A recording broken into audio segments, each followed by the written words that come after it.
Your tiles and grout are not what's waterproofing your shower. The waterproofing actually takes place underneath.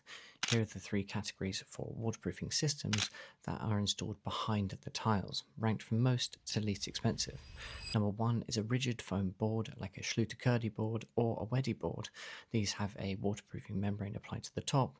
When you install these, you should be using the manufacturer's recommended fixings and taping and sealing all of the joints and corners to make sure there are no leaks.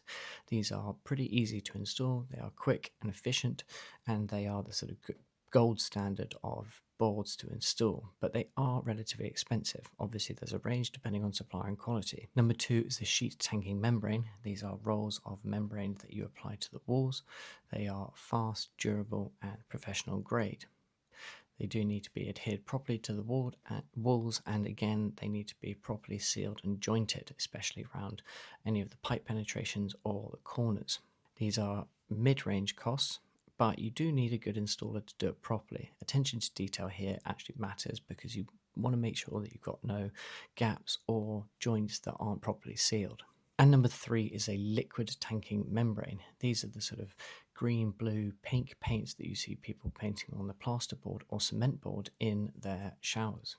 I would always recommend using a cement board in showers or bathrooms because it's more hard wearing, especially if there is any water or moisture that gets through any of the gaps. These you should apply multiple coats to and make sure that the joints are properly taped and sealed before you apply the paint finish. The bottom line here is that all three of these methods are perfectly acceptable, but make sure that you don't just go for the very cheapest options or scrimp out on things like the tape and the joints. And don't rush the application because the last thing you want to do is be ripping out your bathroom because of a leak.